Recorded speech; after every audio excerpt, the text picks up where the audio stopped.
Hi guys.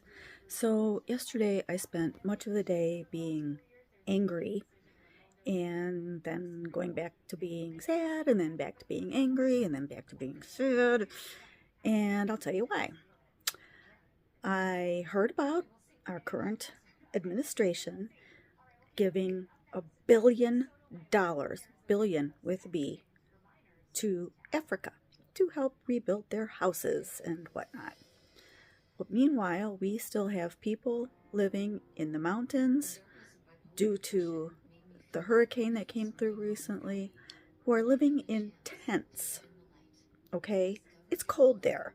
Really, really cold. They are living in tents with no running water, no way to heat themselves or keep themselves safe outside of those tents, no place to go, with very little help from our government.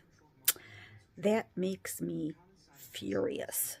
It's like this man is just basically saying to the American people, F you, man, I just don't care. You can rot, you can freeze, you can do whatever you need to do. I don't care. You can't stop me. And then I would get sad because I would think, how did we get to this place where we have a leader who was elected by saying he was going to be a uniter, he was going to help everybody, he's kindly old gentlemanly grandfather type person, and he's turned out to be literally a snake in the grass, in my opinion. Just my opinion. He reminds me very much of King Hezekiah in the Bible. If you're unfamiliar with the story, King Hezekiah was the king of Judah, and he lived during the time of the prophet Isaiah. At one point, Hezekiah was dying, and he was near death, and he was very sad, and he prayed. He was a God-fearing man. He followed the ways of God, and he prayed, and he asked God to extend his life, and God did. God told prophet Isaiah, tell Hezekiah, I'm going to give him 15 more years. So Hezekiah was grateful, of course. He had the extra 15 years. Shortly thereafter, some emissaries, the son of the king of Babylon, came to visit Hezekiah because they heard that he had been healed, and they were grateful. They wanted to talk to him. Well, while they were there, Hezekiah was filled with pride, and he walked around and he showed them everything that they had. He showed them all of their wealth, all of their gold, their silver, the fine things that they had, and even all of their weapons. Now, as a result of that, the prophet Isaiah came and said, what is this that you've done? What have you shown them? And Hezekiah was proudly said, I showed them everything. I showed them everything we have. I showed them all of everything. Well, the prophet Isaiah says, basically God's not pleased with that. And one day, as a result, the Babylonians will come and they will carry away everything. They're going to take into captivity all of the wealth, all the arms, and even the people into captivity because of what you've done. And that's exactly what happened. It took 100 years, but it happened. Well, when Hezekiah heard this, instead of being repentant, he basically just said, oh, well, it's going to be fine during my lifetime. I'm good. Whatever. Kind of just sounds like what's going on right now with this administration. He has sold us down the road.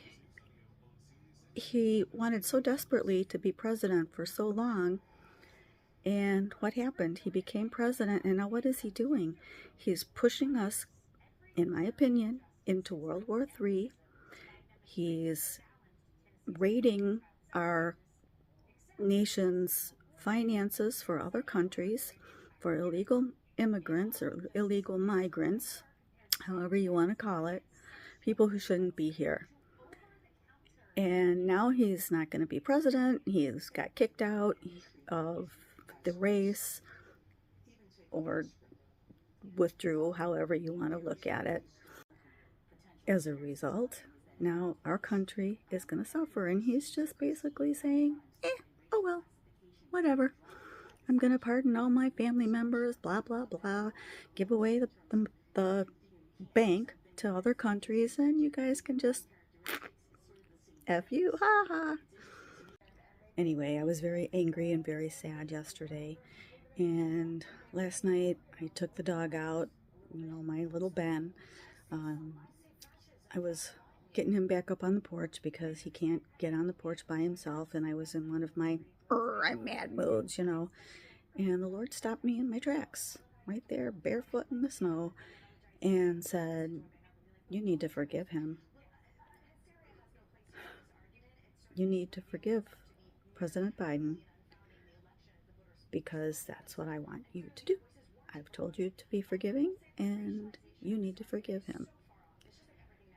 And I was just stopped. You're right. I need to forgive him. What he's doing is wrong, in my opinion, but it's only causing me stress. So I need to forgive him. Now, I can't get anywhere near the president. Don't really want to, anyway. But I just said out loud, I forgive you. I forgive you, Joe. And I said to God, I forgive him, Lord. I forgive him. Just by my choice, I forgive him. And I haven't been angry. I haven't been sad. I haven't forgotten. I'm not, quote unquote, over it.